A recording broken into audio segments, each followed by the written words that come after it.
WhatsApp guys, welcome back once again. So दोस्तों, आज की कहानी जो एक्सप्लेन करने जा रहे हैं उसका नाम है शट। कहानी शुरू होती है एक फार्म हाउस से जो दिखने में कुछ खास नहीं है और ना ही उसकी हालत इतनी अच्छी है, जिसकी ओनर अब उसे सेल करने जा रही है, जिसका नाम है जेसिका। ये फार्म हाउस उसके डैड का है जहाँ पे वो खेती करते थे, लेकिन अब यहाँ पर ऐसा कुछ नहीं होता सिवाय एप्पल के पेड़ के।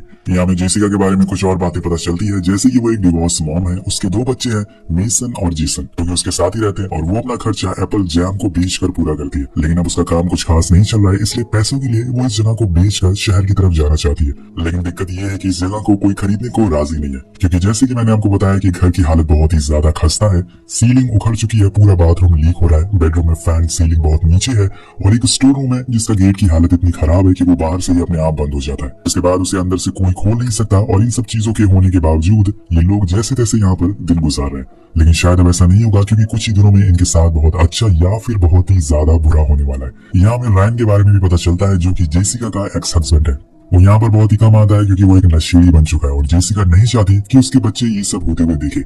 यहाँ जेसिका के लिए एक और मुसीबत आ पड़ी थी, वो थी उसके एप्पल जो कि सीजन से पहले ही सड़ चुके थे, जिस वजह से उसे बहुत ज्यादा नुकसान हो चुका है। मतलब हर रोज की तरह वो अपने कामों में बिजी होती है, कुछ सामान लेने के लिए वो स्टोर रूम में जाती है, लेकिन जैसे ही हमने आपको बताया था यहाँ का गेट अपने आप बाहर से बंद हो जाता है। तो अब यहाँ उसका गेट बंद हो चुका है और जेसिका को समझ नहीं आता कि वो कैसे खुलेगा।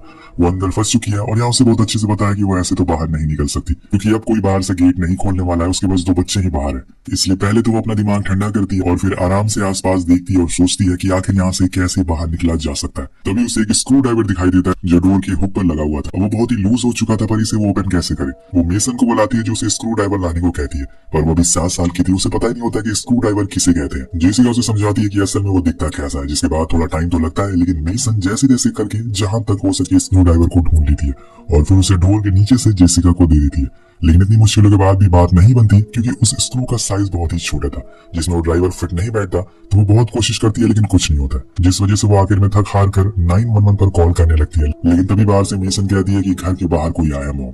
सो कुछ देर बाद वो स्टोर रूम का गेट अपने आप खुल जाता है और यहाँ उसे खोला था रायन ने, जो कि बाहर से अपने साथी को लाया था और वो भी एक नशेड़ी दोस्त था। यहाँ जेसिका उसे बिल्कुल पसंद नहीं करती, क्योंकि उसकी बुरी नजर उसके बच्चों पर थी।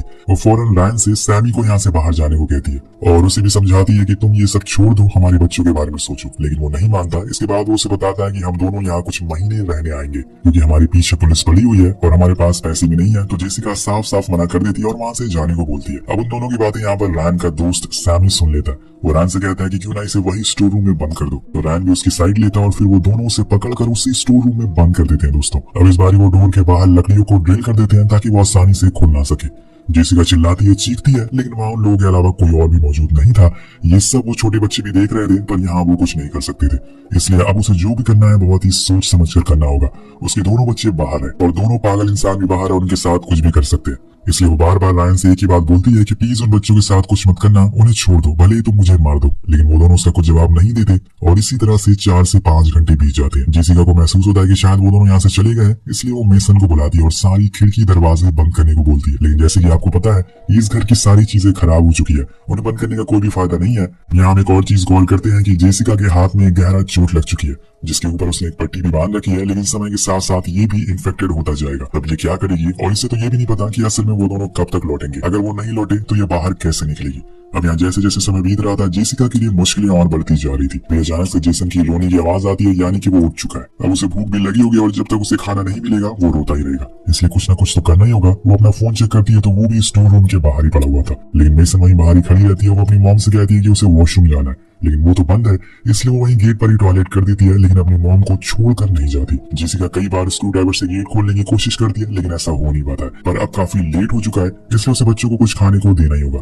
इसलिए वो स्टोर रूम में रखे हुए उसके बनाए वही एप्पल जैम को दे देती है और खुद भी खा लेती है और मेसन को समझाती है कि वो जेसन को भी ऐसे ही खिला दे ताकि वो रोए नहीं। वो उसके बारे में सारी चीजें उसे बताती है कि कैसे उसका ख्याल रखना है जिससे कि वो ज्यादा रोए नहीं, और ये भी बताती है कि उसके पास ही रहना और उससे बात करते रहना। अब इसी तरह से रात हो जाती है। जेसिका अभी भी अंदर फंसी हुई है और बाहर उसकी बेटी मेसन को बहुत डर लग रहा है, इसलिए वो अभी भी गेट के पास ही बैठी है। तब जेसिका उसे बताती है कि आज से उसे उसके भाई का ख्याल रखना है और अगर कुछ भी बुरा हुआ तो मुझे आवाज लगाना और कहीं भी बाहर नहीं जाना। ये सब बोलते हुए वो दोनों सो जाती हैं और अगली सुबह वो अपने बच्चों को वही जाम दोबारा से खिलाती है। लेकिन अब उसे खुद पे गुस्सा आने लगता है। वो खुद को बहुत ही बुरा भला कहती है क्योंकि वो एक अच्छी माँ नहीं बन पाई। अगर उसके पास पैसे होते तो वो अपने बच्चों को यहाँ से दूर ले जा पाती, लेकिन अब उसने ठान लिया है कि वो कैसे भी करके यहाँ से बाहर निकल कर रहेगी। अब बहुत सोचने के बाद उसके दिमाग में एक आइडिया आता है, क्यों ना वो स्टोर रूम के फ्लोर पर एक गड्ढा करके नीचे बेसमेंट में पहुंच जाए और फिर बाहर से गेट के अंदर आ जाए। लेकिन इसके लिए उसे एक ऐसी टूल चाहिए जिससे वो गड्ढा कर सके। तो वो मेसन को आयरन रॉड लाने को कहती है, लेकिन वो उसे कहीं भी नहीं मिलता और वो फिर से एक बार उसे वही स्क्रू ड्राइवर दे देती है। अब उसके पास इसके अलावा कोई ऑप्शन नहीं था, तो वो उसी से फ्लोर को खोदना चालू कर देती है। लेकिन इसमें बहुत समय लगने वाला है, लेकिन वो ये करके रहेगी चाहे कुछ भी हो जाए। इसीलिए जेसन रोने लग जाता है, तो वो अपनी स्पीड और तेज कर देती है। लेकिन तभी उसे पता चलता है कि उसकी बेटी ने जेसन को गिरा दिया। तो वो उसे सही तरीके से बताती है कि कैसे उसे अपने भाई का ख्याल रखना है, कैसे उसे होल्ड करना है, तभी वो एक अच्छी सिस्टर बन पाएगी। तो मेसन उसकी सारी बातें मानती है और फिर बाद में वही सब चीजें करती है। अब यहाँ जेसिका धीरे धीरे ही सही लेकिन काफी हद तक गड्ढे को खोद चुकी थी, लेकिन इतनी देर लगातार काम करते हुए वो थक जाती है और आराम करने लगती है। तभी बाहर से मेसन कहती है कि मॉम घर के बाहर कोई आया है, जिसे सुन के वो बहुत ज्यादा डर जाती है और फौरन उसे कहती है कि वो जाकर अपने भाई के साथ ऊपर वाले रूम में लॉक कर ले और जब तक वो ना आए तब तक गेट ना खोले। इसलिए वो फौरन उसकी बात मानकर ऊपर चली जाती है। और इधर हम देखते हैं कि वो शख्स सैमी होता है, जो स्टोर रूम के बाहर आकर खड़ा हो जाता है और जेसिका से बच्चों के बारे में पूछता है। तो वो कहती है कि वो बच्चों से दूर रहे वरना बहुत बुरा होगा। अभी ऊपर से जेसन की आवाज आती है और उसे पता चल जाता है कि वो दोनों ऊपर ही हैं, इसलिए वो स्टेयर से ऊपर जाने लगता है। तभी जेसिका उसे बुलाती है और कहती है कि रुको रुको, मेरे पास तुम्हारे लिए कुछ है। रैन ने मुझे जाने से पहले मुझे एक गांजे का पैकेट दिया था, मैं तुम्हें वो दे सकती हूँ। तो वो फौरन वापस आ जाता है क्योंकि उसके लिए गांजे से बड़ी कोई चीज नहीं थी और ये बात जेसिका को अच्छे से पता होती है। पर वो आखिर इस चीज का फायदा कैसे उठाएगी वो आपको थोड़ी देर में दिख जाएगा। सैमी कहता है कि लाओ मुझे वो पैकेट दे दो, जिसके बाद मैं यहाँ से चला जाऊंगा। लेकिन जेसिका जानती है कि नशा करने के बाद ये और ज्यादा पागल हो जाएगा, इसलिए वो कहती है कि मैं डोर तक आ नहीं सकती, तुम अपना हाथ अंदर डालो, मैं तुम्हें दे दूंगी। अब वो जैसे ही अपना हाथ अंदर डालता है वो वही स्क्रू ड्राइवर उसमें घुसा देती है, जिससे उसका हाथ वही जमीन पर ही फंस जाता है। वेल तो जेसिका ने कुछ इस तरह से उस गांजे का इस्तेमाल किया कि यहाँ सैमी अब चीख रहा था और कहता है कि मुझे आजाद कर दो, मैं प्रॉमिस करता हूँ कि मैं यहाँ से चला जाऊंगा। और आज रात में स्नोफॉल होने वाला है, जिससे ठंड और ज्यादा बढ़ जाएगी। अगर मैं यहाँ ऐसे ही फंसा रहा तो मैं मारा जाऊंगा। लेकिन जेसिका उसकी एक बात नहीं सुनती। लेकिन अब यहाँ पर वो गड्ढे को खोद नहीं सकती क्योंकि स्क्रू ड्राइवर सैमी के हाथ में फंसा हुआ है। इसलिए वो चुपचाप बैठ जाती है और धीरे धीरे रात हो जाती है। और उस रात में सच में टेम्परेचर बहुत ही गिर जाता है, जिसकी वजह से बाहर लेटा सैमी कांप रहा होता है। वो बार बार जेसिका से कहता है कि मुझे फ्री कर दो, मैं प्रॉमिस करता हूँ मैं तुम्हारे बच्चों को कुछ नहीं करूंगा। इसके बाद वो उसे रैन की कई सारी बातें भी बताता है कि कैसे वो और लड़कियों के साथ बाहर जाकर मिलता है। पर ये सब वो जानबूझकर कर रहा था ताकि वो इरिटेट होकर उसे फ्री कर दे, लेकिन ऐसा होता नहीं है। और तभी अचानक से लाइट चली जाती है। पूरे घर में अंधेरा हो गया था और यहाँ अंधेरे से मेसन को डर लगता है, इसलिए वो नीचे अपनी मॉम के पास आने लगती है और जेसिका उसे आवाज लगा के मना करती है कि बेटा नीचे मत आना। लेकिन वो फिर भी नीचे आ जाती है। अब अंधेरे में उसे वहाँ सैमी नहीं दिखाई देता, पर सैमी मेसन को देख लेता है और उसे पकड़ लेता है, जिसके बाद वो जेसिका को वार्न करता है कि अगर उसने उसे फ्री नहीं किया तो वो जेसन को मार देगा। अब यहाँ वो करे तो करे क्या, तभी उसे वहाँ पेट्रोल मिलता है तो वो सैमी के हाथ पर डाल देती है और आग लगा लेती है, जिससे उसका हाथ जलने लगता है और जिस चीज का फायदा उठाकर मेसन वहां से भाग जाती है। लेकिन वो आग ज्यादा भड़क जाती है और स्टोर रूम में भी लग जाती है, जिसे काबू कर पाना बहुत ही मुश्किल हो रहा था। पर वो जैसे तैसे सुबह तक उसे कंट्रोल कर ही लेती है। अब इतना सब कुछ होने के बाद जेसिका अब हार मान चुकी थी। वो बच्चों को बचाते बचाते थक चुकी थी, जिसके बाद वो बस लेट जाती है और सोचती रहती है कि अब आगे वो क्या करे। उसी दौरान उसे वहाँ एक बाइबल मिलती है जो असल में उसके डैड की थी।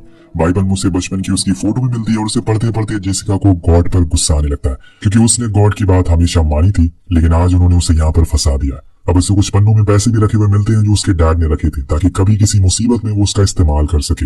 लेकिन आज ये पैसे उसके लिए कोई मायने नहीं रखते। अब इसलिए वो गुस्से में उस बाइबल को सामने लगी खिड़की से फेंक देती है। लेकिन तभी वहां पे लगे जीसस का स्टैचू गिर जाता है और उसे उठाते टाइम जेसिका गौर करती है कि ऊपर वाली सीलिंग से पानी टपक रहा है। वेल उसने गॉड को बहुत बुरा भला कहा था, लेकिन आखिर में गॉड ने उसे एक दूसरा रास्ता दिखा दिया, जिसके लिए वो उनका थैंक यू कहती है। अब यहाँ जेसिका के दिमाग में एक आइडिया आता है कि असल में जहाँ से पानी लीक हो रहा था उसके ऊपर बाथरूम है। वो अगर चाहे तो उस जगह की वुडन सीलिंग को उखाड़ कर ऊपर पहुंच सकती है, लेकिन इसके लिए उसे किसी टूल की जरूरत पड़ेगी क्योंकि उसके हाथों में चोट लगी हुई है। उसी दौरान उसे स्क्रू ड्राइवर का ख्याल आता है। वो सैमी के पास जाकर देखती है तो वो बेहोश पड़ा हुआ था और वो धीरे से उसके हाथों से वो स्क्रू ड्राइवर को निकाल लेती है और फिर उस वुडन प्लेट को हटाने लगती है। वो बहुत ही ज्यादा गीली हो चुकी थी, जिस वजह से उसे निकालने में ज्यादा टाइम नहीं लगता और फाइनली वो उसे निकाल कर बाथरूम तक पहुंच जाती है, जहाँ से वो आसानी से अपने बच्चों तक पहुंच सकती है। लेकिन रूम में पहुंचने से पहले वहां उसके बच्चे कहीं दिखाई नहीं देते, जिससे वो घबरा जाती है। तभी उसकी नजर बेड पर जाती है जहां बहुत सारे ब्लैंकेट थे। जब वो एक एक करके उन्हें हटाती है तो उसके नीचे उसे मेसन दिखती है, जिसने जेसन को पकड़ कर रखा हुआ था ताकि वो यहाँ से कहीं ना जाए।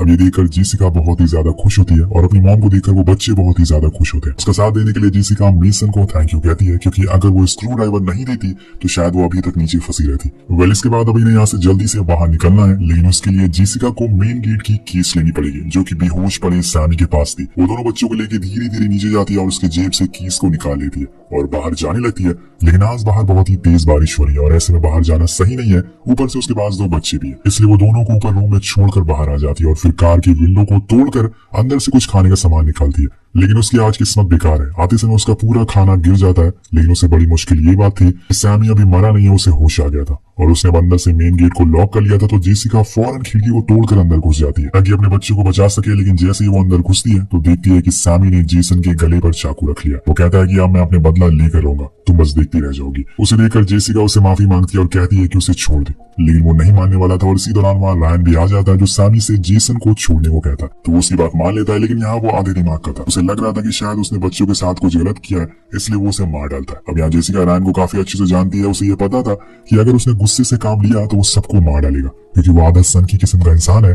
इसलिए वो उसे बहाना बनाती है कि मुझे बच्चों को लेकर डॉक्टर के पास जाना है। लेकिन वो साफ साफ मना कर देता है कि किसी को भी कहीं जाने की जरूरत नहीं है। इसके बाद वो जेसिका को नशा करने के लिए कहता है और खुद भी बच्चों के सामने नशा करने लगता है। लेकिन यहाँ जेसिका उसे थोड़ा इमोशनल ब्लैकमेल करती है कि जैसे उसे उसकी केयर है। तो वो पहले तो उसे कुछ खाने को देती है, जिसके बाद वो उसे ऊपर चलने को कहती है क्योंकि यहाँ पर वो नशा नहीं कर सकती। और रायन को ये सही लगता है तो वो ऊपर आ जाता है। लेकिन यहाँ जेसिका ने एक गेम खेला था, उसने उसके खाने में नींद की गोलियां मिला दी थी, जिसका असर अब उस पर होने लगता है और कुछ देर बाद वो समझ जाता है कि उसके साथ कुछ गलत हुआ। इसलिए वो उसके पीछे बंदूक लेकर दौड़ने लगता है। तो जेसिका ऊपर वाले कमरे में पहुंच जाती है। वो भी उसके पीछे था। अब उसे इतनी नींद आ रही थी कि उसकी आंखें खोल नहीं पाती और इसी का फायदा उठाकर वो उसे विंडो से नीचे धक्का दे देती है और गिरते साथ ही उसकी मौत हो जाती है। तो दोस्तों, आपको क्या लगता है कि क्या जेसिका ने ये सही किया या फिर उसे अपने हस्बैंड को बचाना चाहिए था? अब धीरे धीरे समय बीत जाता है। जेसिका ने उस जगह को छोड़ा नहीं, बल्कि अब उसने उस फार्म हाउस को रीनोवेट कर दिया है। उसका एप्पल जाम का बिजनेस भी अच्छा चलता है। लेकिन उसके शरीर पर कुछ चोट के निशान आज भी है जो उसे उस दिन की याद दिलाते हैं।